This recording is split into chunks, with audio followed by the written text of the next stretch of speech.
Hello everyone, कैसे हैं आप सब लोग। आई होप कि सब लोग अच्छे होंगे। तो स्वागत है आप लोग का हमारे यूट्यूब चैनल अर्जुन पटना में। तो हम लोग क्लास 12 बायोलॉजी का चैप्टर 3 पढ़ रहे थे, रिप्रोडक्शन, ह्यूमन रिप्रोडक्शन। तो 2 लेक्चर हम लोग पहले ही पढ़ चुके हैं ह्यूमन रिप्रोडक्शन के बारे में। पहले मैं आपको थोड़ा सा रिकैप करवा देता हूँ कि हम लोग क्या क्या पढ़े थे। तो सबसे फर्स्ट लेक्चर में हम लोग ने पढ़ा था कि ह्यूमन रिप्रोडक्शन किस मोड से होता है। तो सेक्सुअल मोड ऑफ रिप्रोडक्शन होता है। ह्यूमन किस कैटेगरी में आते हैं, तो विविपेरस की कैटेगरी में आते हैं। फिर मैंने आपको बताया था कि ह्यूमन रिप्रोडक्शन में कौन कौन से प्रोसेस होते हैं। तो टोटल मैंने आपको 7 तरह का प्रोसेस बताया था। पहला क्या था, गैमेटोजेनेसिस, मतलब गैमेट का फॉर्मेशन होना। दूसरा क्या था, इंसेमिनेशन, मतलब ट्रांसफर होना गैमेट का male to female genital tract तक। थर्ड हमारा था फर्टिलाइजेशन, मतलब फ्यूजन होना मेल और फीमेल गैमेट का। अब जब फर्टिलाइजेशन हो गया तो नेक्स्ट प्रोसेस था क्लीवेज, मतलब जो जाइगोट फॉर्मेशन होगा उसका ब्रेक डाउन होना, टूटना और टूट करके अलग बहुत सारा सेल बना लेना। फिर उसका नेक्स्ट प्रोसेस हमारा क्या था, इम्प्लांटेशन, जिसमें कि जो हमारा एम्ब्रायो फॉर्म होता है जिसको कि ब्लास्टोसिस्ट भी बोलते हैं, उस कंडीशन में वो यूटेराइन वॉल में जाकर के चिपक जाता है। उस प्रोसेस को बोलते हैं इम्प्लांटेशन। फिर उसके बाद हम नेक्स्ट प्रोसेस था जेस्टेशन या गेस्टेशन, जो बोलिए वो एक 9 मंथ का पीरियड होता है जिसमें कि एम्ब्रायो का फुल्ली मैच्योरेशन पीरियड होता है। और जो हमारा लास्ट प्रोसेस था वो था पार्चुरेशन, मतलब कि मैच्योर बेबी या फीटस का डिलीवरी होना, उसको हम लोग पार्चुरेशन बोलते हैं।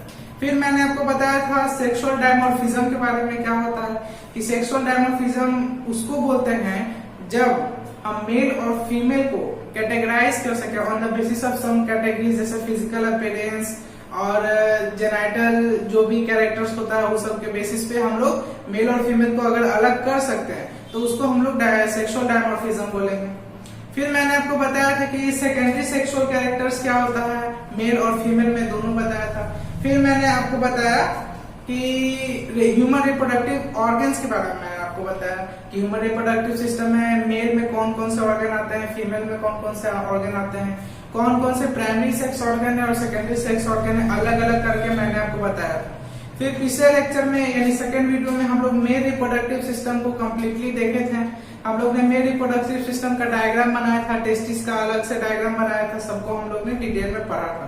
फिर कौन से सिस्टम का क्या काम होता है वो भी मैंने आपको डिटेल में बताया था। तो चलिए हम लोग मेल रिप्रोडक्टिव सिस्टम में आगे के टॉपिक के ऊपर बढ़ते हैं, जो कि आपको बोर्ड पे दिख भी रहा होगा, एक्सेसरी सेक्स ग्लैंड। तो एक्सेसरी सेक्स ग्लैंड्स क्या होता है। मेल रिप्रोडक्टिव सिस्टम का डायग्राम जब मैंने आपको बताया था तो उस समय मैंने आपको 3 ग्लैंड्स के बारे में बताया था। The first one is seminal vesicle, then prostate gland, then Cowper's gland. तो ये तीनों के बारे में हम लोग आज थोड़ा डिटेल में देखेंगे कि कौन से ग्लैंड से क्या क्या चीज सिक्रीशन होता है, उस सिक्रीशन का कितना अमाउंट प्रेजेंट होता है सीमेन में, जो कि फाइनली हमारे यूरेथ्रा से पास आउट होता है और फीमेल जेनिटल ट्रैक्ट में जाता है। वो सब चीज हम लोग डिटेल में आज देखेंगे। तो सबसे पहला जो टॉपिक लगा लीजिएगा, एक्सेसरी सेक्स ग्लैंड आज का टॉपिक है। इसमें सबसे फर्स्ट हमारा सेक्स ग्लैंड कौन सा है, लिखिएगा। Number 1 seminal vesicle.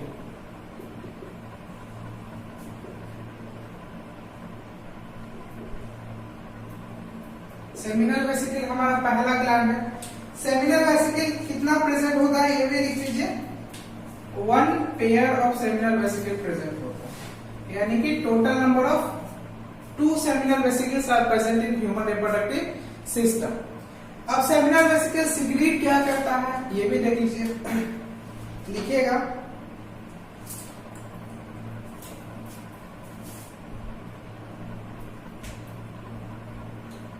secrete and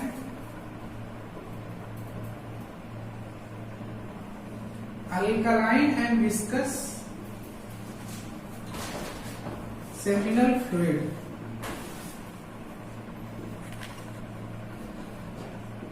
तो सेमिनल वेसिकल सिक्रीट क्या करता है, एक अल्कलाइन यानी जिसका पीएच अल्कलाइन हो, मतलब बेस की कैटेगरी में हो, यानी 7 या 7 से ऊपर हो जिसका पीएच, तो उसको हम लोग अल्कलाइन बोलते हैं।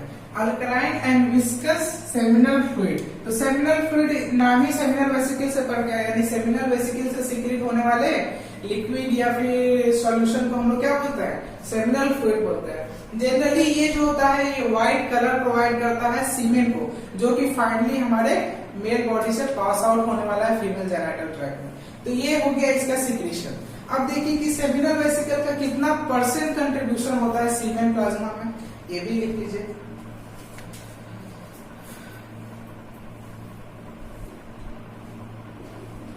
कंटेन्स 60% ऑफ सीमेन प्लाज्मा, यानी कि जो फाइनली कोपुलेशन होने के बाद जो लिक्विड हमारे बॉडी से पास होने वाला है फीमेल जेनिटल ट्रैक्ट में, उसको हम लोग सीमेन बोलते हैं या सीमेन प्लाज्मा। तो सीमेन प्लाज्मा में 60% जो कंट्रीब्यूशन होता है वो सेमिनल वेसिकल के ही सिक्रीशन का होता है, ये चीज ध्यान रखिएगा। नेक्स्ट पॉइंट लिखिएगा कि ये जो 60% सिक्रीशन होता है सेमिनल वेसिकल का, उसमें कौन कौन से न्यूट्रिएंट्स या फिर क्या क्या चीज प्रेजेंट होता है और उसका क्या काम होता है, ये भी चीज लिख लीजिए। It contains fructose, calcium and प्रोस्टैग्लैंडिन्स। तो ये तीन सब्सटेंस सेमिनल वेसिकल के सीक्रेशन में प्रेजेंट होता है। अब देखिए तीनों का काम क्या है। सबसे पहले अगर हम लोग फ्रक्टोज को देखें तो फ्रक्टोज आप लोग जानते होंगे, सुक्रोज को हम लोग ब्रेक डाउन करते हैं तो फ्रक्टोज और ग्लूकोज देता है, ये चीज सब लोगों को पता होगा। लेकिन फ्रक्टोज के बारे में एक चीज खासियत है। सबसे पहले तो देखिए फ्रक्टोज का काम क्या है, प्रोवाइड फूड या फिर बोल सकते हैं नरिशमेंट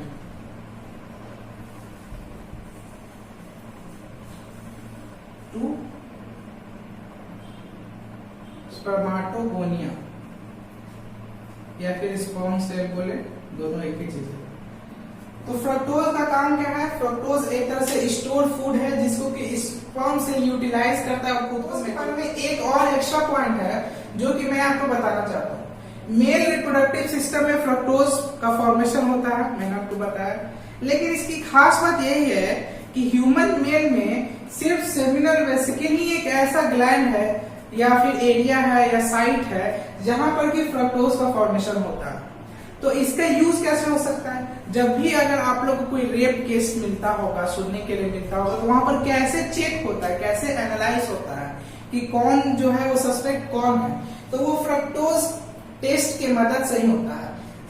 उसमें से चेक किया जाता है कि फ्रक्टोज प्रेजेंट है या नहीं है। अगर फ्रक्टोज प्रेजेंट रहा तो ये बात तो पक्का हो गया कि इंसेमिनेशन तो हुआ ही हुआ, क्योंकि फ्रक्टोज सिर्फ और सिर्फ स्पर्म से ही आ सकता है और कहीं से नहीं आ सकता।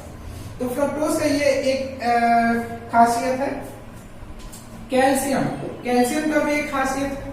जब आप लोग स्पर्म के बारे में स्ट्रक्चर में आपको बताऊंगा स्पर्म का क्या स्ट्रक्चर होता है, तो स्पर्म में ऊपर के हेड पोर्शन में आप लोग देखिए कि रेगुलेटर्स प्रेजेंट होते हैं। तो वो रेगुलेटर्स को ओवन तक पहुंचाने का काम रेगुलेटर्स करते हैं, स्पर्म को ओवन तक पहुंचाने का काम रेगुलेटर्स करते हैं।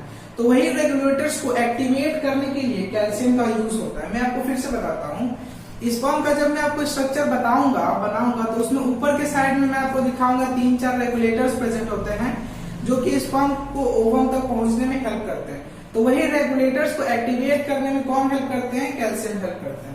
प्रोस्टैग्लैंडिन्स, ये आप लोग के लिए नया वर्ड मिला, प्रोस्टैग्लैंडिन्स।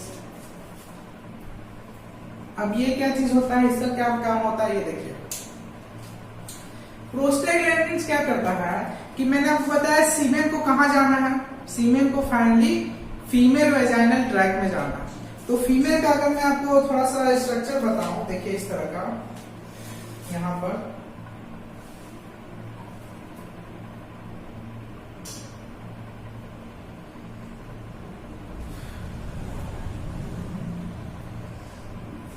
जैसे ये मान लीजिए कि एक फीमेल वेजाइनल ट्रैक्ट है।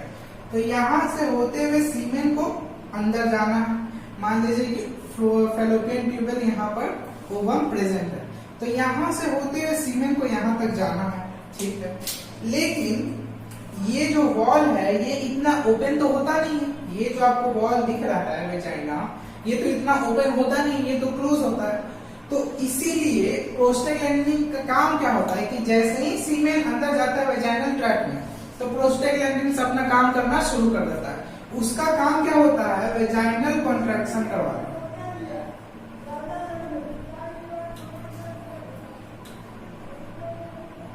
वेजाइनल कॉन्ट्रैक्शन करवाने में प्रोस्टेग्लैंडिन का काम क्या होता है। तो जैसे ही सीमेन अंदर जाता है जैसे ही सीमेन अंदर जाता है तो प्रोस्टेग्लैंडिन की मदद से ये वेजाइना का जो वॉल है वो कॉन्ट्रैक्ट करने लगता है, मतलब सिकुड़ने लगता है, फैलने लगता है, सिकुड़ने लगता है, फैलने लगता है, इस तरह से होने लगता है। तो उसके वजह से क्या होता है कि सीमेन जो यहाँ से जा रहा होता है उसको स्पेस मिल जाता है, सरफेस एरिया मिल जाता है, और वही सरफेस एरिया की मदद लेकर के वो आसानी से अंदर की तरफ चला जाता है। तो प्रोस्टेग्लैंडिन का काम क्या है, लिख लीजिएगा,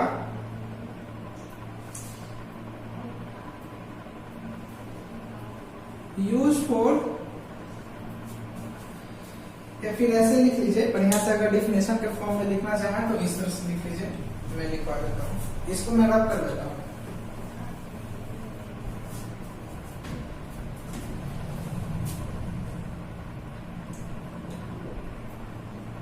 Stimulate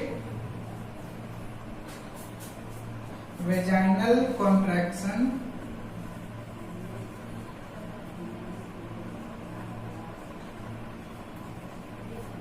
to help in upward movement of sperm in female genital tract to reach, कहां तक पहुंचना है सीमेन को, ओवम तक। तो ये हो गया डिफिनेशन, लिख लीजिएगा यूज ऑफ प्रोस्टेग्लैंडिन का। तो मैं यहाँ पर थोड़ा साइड रखता हूँ, आप लोग चाहे तो स्क्रीनशॉट ले लीजिए। चलिए, आप लोग ने स्क्रीनशॉट ले लिया होगा। तो चलिए अब हम लोग, ये जो हमारा टोटल एनालिसिस हो गया सेमिनल वेसिकल के ऊपर, अब हम लोग सेकेंड नंबर पे चलते हैं, एक्सेसरी सेक्स ग्लैंड, जो कि हमारा है प्रोस्टेग्लैंड। तो मैं इसको पहले रब कर देता हूँ।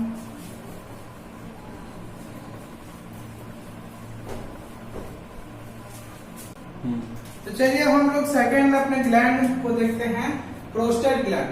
तो प्रोस्टेट ग्लैंड जो है वो कितना नंबर में प्रेजेंट होता है, ये भी लिख लीजिए। प्रोस्टेट ग्लैंड 1 पीस प्रेजेंट होता है। मैंने आपको बोला था सेमिनल वेसिकल 1 पेयर प्रेजेंट होता है, बट प्रोस्टेट ग्लैंड जो है वो 1 पीस प्रेजेंट होता है, वो सिंगल होता है, वो डबल नहीं होता है। मैंने आपको फोटो बनाया था, आप देख सकते हैं ह्यूमन रिप्रोडक्टिव सिस्टम का पिछले क्लास में, उसमें आप लोग देख लीजिए प्रोस्टेट ग्लैंड सिंगल है। अब प्रोस्टेट ग्लैंड का क्या सिक्रीशन होता है वो भी लिख लीजिए।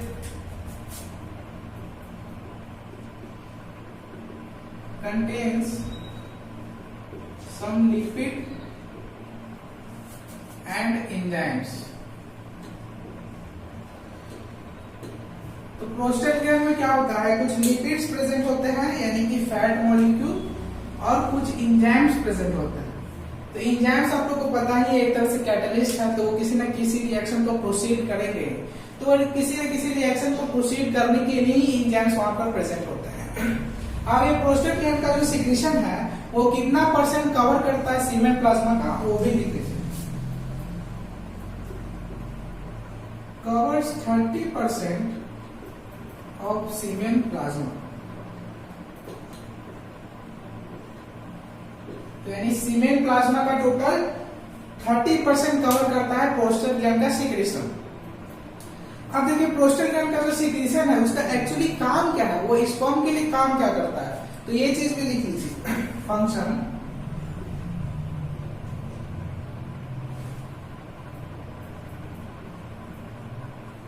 इंक्रीज मोर्टेलिटी ऑफ स्पर्म,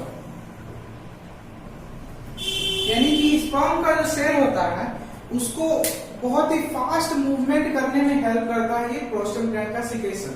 जो भी ये लिपिड एंजाइम्स, वो जो सिक्रीशन है वो इंक्रीज के मोटिलिटी को, यानी कि उसके क्या बोल सकते हैं, उसको लोकोमोशन को बहुत ही इंक्रीज करने में हेल्प करता है प्रोस्टेट ग्लैंड का secretion.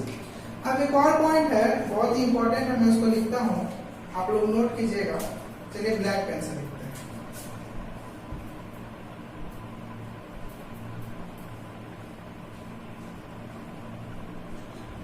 Enlargement of prostate gland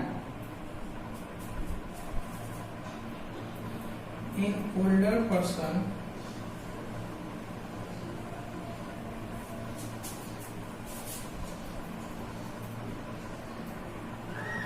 squeezed या फिर choked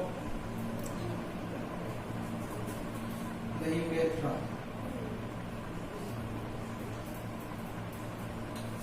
and cause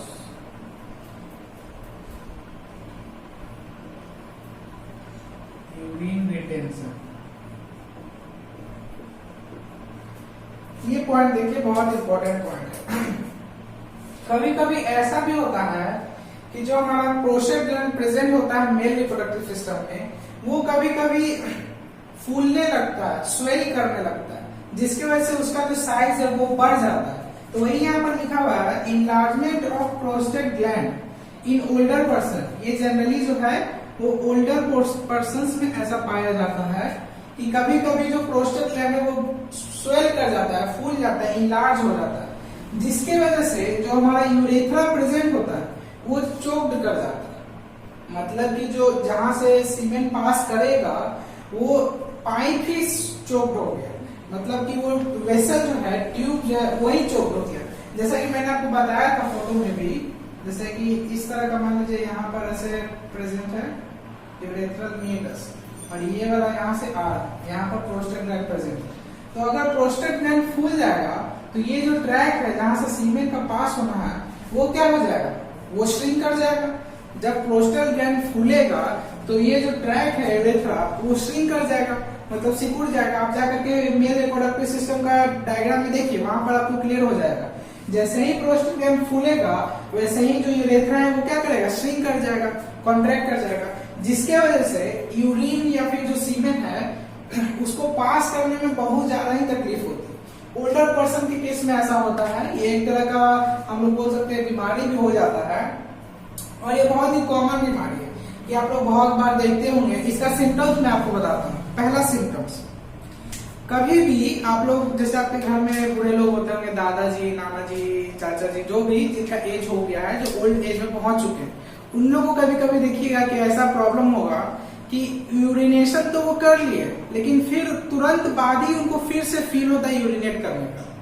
ये एक सिम्टम हो सकता है। दूसरा सिम्टम ये हो सकता है कि एक दिन में 8 बार से 8 टाइम से अगर ज्यादा वो यूरिनेट कर रहे हैं तो हो सकता है कि उनको यूरिनरी रिटेंशन हो, यूरिन रिटेंशन हो, ये भी हो सकता है दूसरा सिंबल।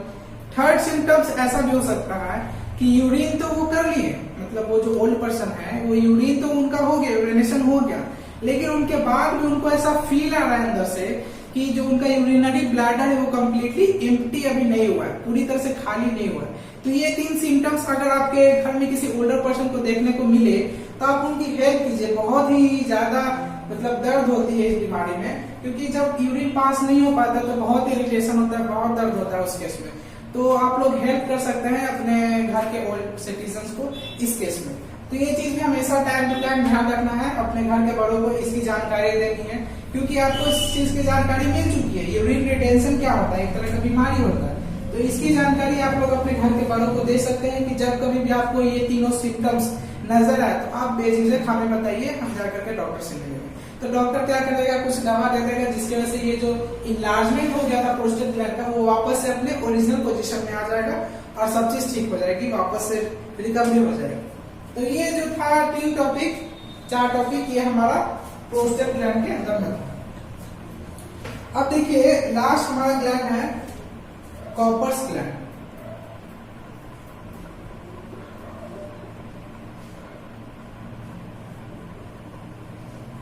जिसको कि हम लोग बल्बो यूरेथ्रल ग्लैंड भी बोलते हैं।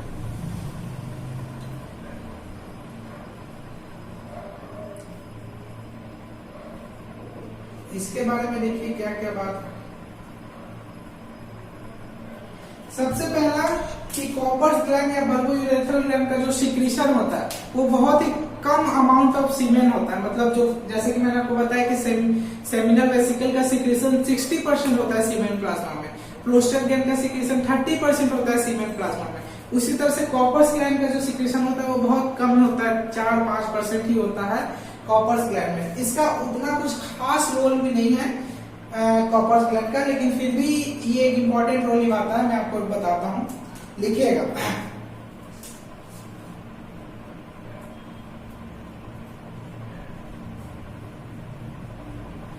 secrete mucus for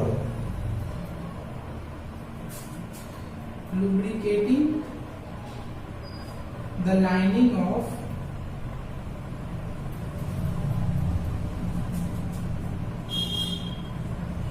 inner urethra for easy movement of semen plasma।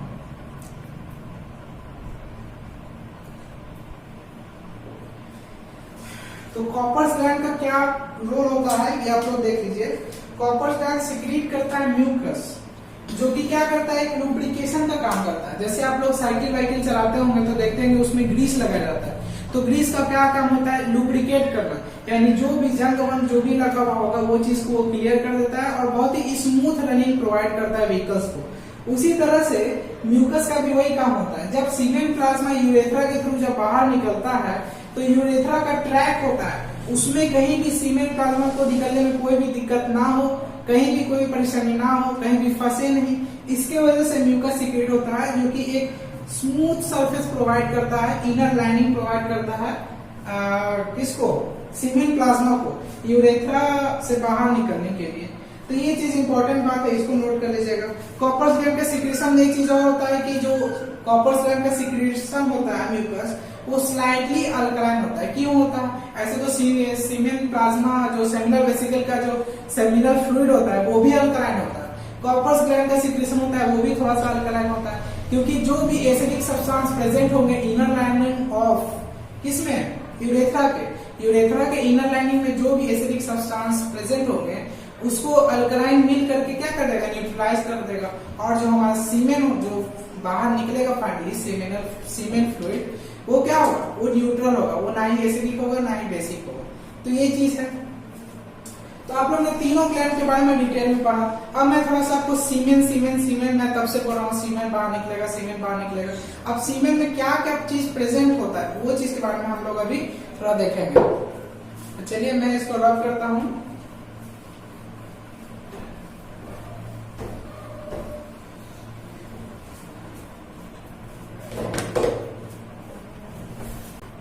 तो चलिए अब हम लोग सीमेन के बारे में थोड़ा सा देख लेते हैं कि उसमें क्या क्या चीज प्रेजेंट होता है।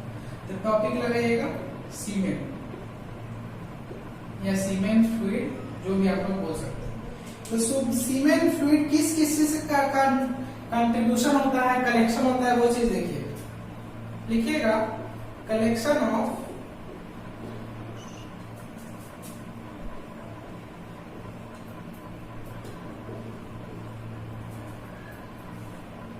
secretion of seminal vesicle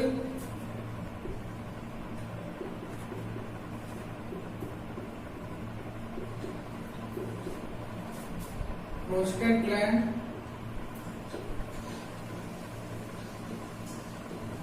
Copper's gland and स्पर्माटोजोआ या फिर स्पर्म। तो ये चार चीज का कलेक्शन होता है सीमेन। सीमेन में क्या क्या चीज प्रेजेंट होता है फिर से देखिए।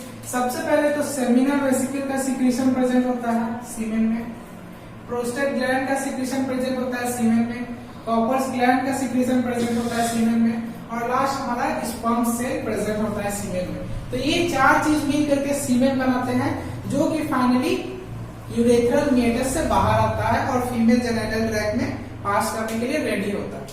अब चीज देखिए फॉर्मेशन सीमेन के बारे में थोड़ा थोड़ा देख लीजिए, लिखिएगा approx 3 to 4 milliliter of semen is ejaculated at a time, यानी कि एक बार जब इजैकुलेशन हुआ तो उसमें 3 to 4 मिलीलीटर ऑफ सीमेन पास होता है, यानी कि 3 से 4 मिलीलीटर सीमेन का एक बार में निकलता है यूरेथ्रल मीएटस से। और देखिए और इंफॉर्मेशन देखिए, इट कंटेन्स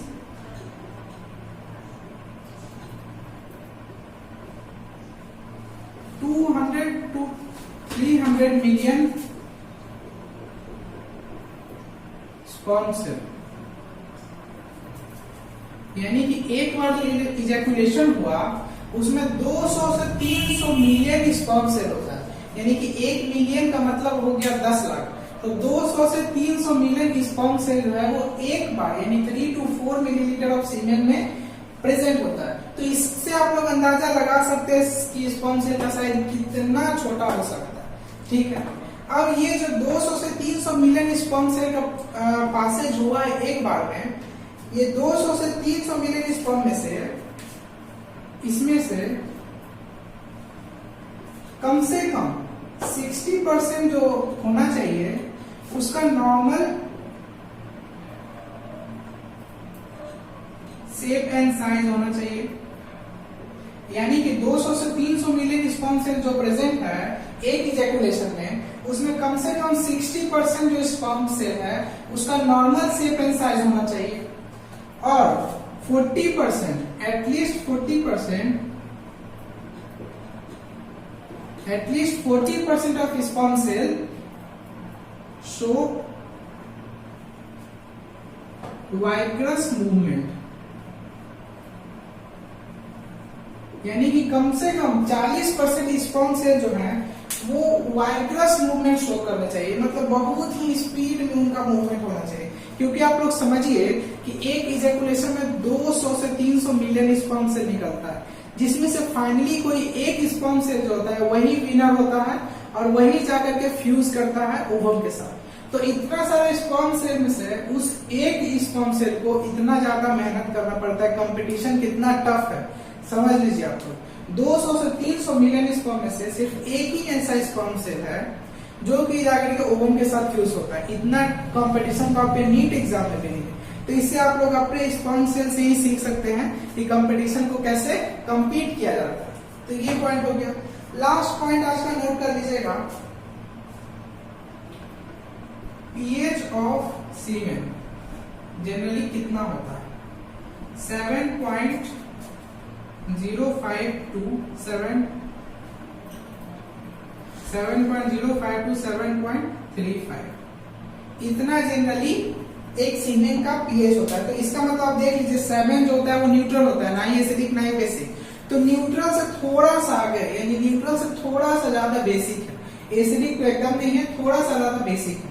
तो ये सब चीज छोटा छोटा इंफॉर्मेशन था जो कि मैंने आपको बता दिया। कभी कभी इसका जो रेंज है वो यहाँ भी पहुंच जाता है 7.35 to 7.50। तो ये एवरेज हो गया, एवरेज इतना होता है पीएच ऑफ सीमेन। एक काम कीजिए आप लोग इसी को नोट कर लीजिए, इसको नोट कर लीजिए, इसी को नोट कर लीजिए, ये ज्यादा एक्यूरेट है, आपके बुक में भी दिया होगा ऐसा है।